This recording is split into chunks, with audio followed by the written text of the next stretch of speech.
Hi everyone, welcome to Freehandly Made AU Crochet. My name's Nisi. You're hanging out with me in the cabin here in Big Sky, cold Montana. I have an FO. I'm very excited. Very excited. All right, so my coworker sent me a link to a cowl, neck warmer cowl, bandana kind of looking thing, but it was knit. It wasn't crochet. And I want to say it kind of reminded me of the pineapple stitch, but I've never really, I've only done the pineapple stitch one time. And I think that was on the Turbulent Skies shawl that was done by Spring the Fiber Enthusiast. I think it had a pineapple stitch in it. It might not have. I don't remember. It was such a long time ago. But anyway, I wasn't comfortable of doing something like that with it being my first real time doing that kind of a thing. And I knew I needed it to make it into a cowl. And there are some pineapple shawls out there, triangle ones, like Fiber Spider I think has one out there that I could probably have turned into a cowl. But because I wasn't familiar with the pineapple stitch, I wasn't comfortable. So I told her that that pattern was knit, kind of told her my dilemma. She goes, well, I don't really want that per se, just the concept of something hanging around my neck like that. So I searched and searched and searched for days and days and days and days. And I finally found one that I thought would look good, that I thought I could really do. And that was the Peekaboo Shell Shawl by Bag O' Day. Thank you, Crystal, for a wonderful tutorial. And basically, I micro-sized her shawl, sewed it, added ribbing to it, and made a cowl. So this is her pattern with the exception of the ribbing. Everything about this cowl is all her pattern, 100%. So this is how it turned out. I don't know if you can see it very well. I'm not far back enough. Let me see. So you can get a really good look at it. So this is it. And you can see the shell clusters all the way down to the bottom. And then what I did was I just folded it upon itself, which you can see back here. And I sewed it around, and then I added this ribbing to it. And that was it. She tried it on. It looks great on her. It fits good. Adding that ribbing to the top really pulls the cowl together. So literally, this is a shawl. Super small. I just stopped way early. The shawl is actually really big. So, I mean, this is maybe 1/3 the size of the original shawl, the original pattern. But it was an idea I had. I'm like, the worst can happen is it won't look good and I'll just have to frog it. But it turned out great. So there you go. This is the Peekaboo Shell Shawl done as a cowl. Yay. So there's that.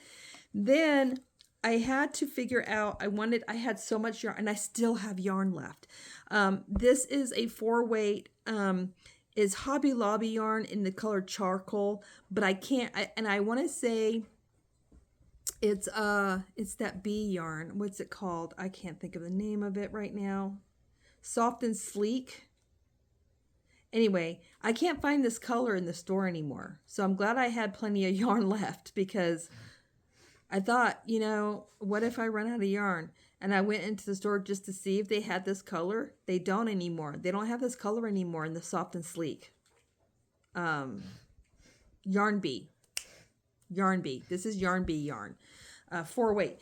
Anyway, but I had enough, and I have some left that maybe I can use for luck of the draw, or maybe I can whip up a hat and donate a hat. I think I can probably get at least another hat out of it. Anyway, so I wanted to use the Burst of Kindness, which the Burst of Kindness crown, and I really didn't want to have to hunt. I knew I couldn't do. I wasn't comfortable with doing a 7 a 7 double crochet shell on this hat. I just wasn't comfortable in doing that.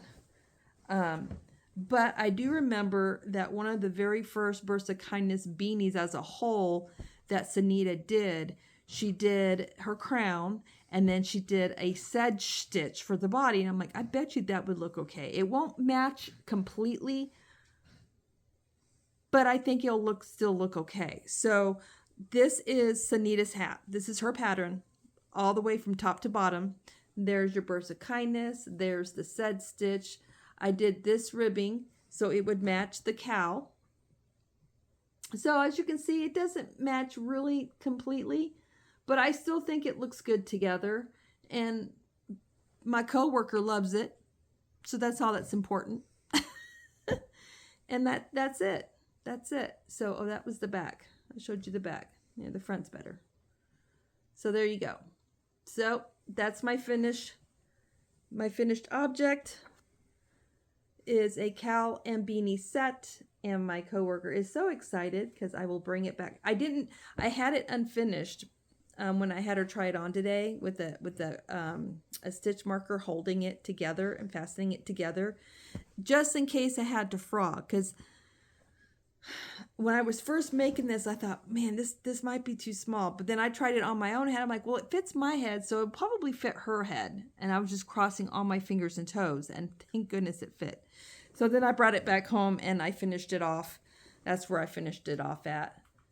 That's the only part of the hat I don't like. I still have not mastered the concept of finishing a hat off without it looking like that. I know there's probably tips and tricks, but I haven't learned those tips and tricks yet. So you can't really tell really, unless you're really looking close at it. But it's done. See? To the trained eye, I can see it from here. And to the trained eye, those of my fellow crocheters and knitters will probably be able to pinpoint it right off the bat. But to someone who doesn't do fiber arch, they're not going to notice it unless they're right on top of it and it's pointed out to them. But this is a really nice set because it's nice and warm, and we all know, look, it snowed here today. No joke. It snowed and it was cold. So talk about getting this done just in time for her. So anyway, that's all I have. This is real quick, easy. We'll talk to you guys later. I'll see you around the YouTube streets. Always remember, dare to be you, dare to be different. Bye, you guys. Hugs and loves.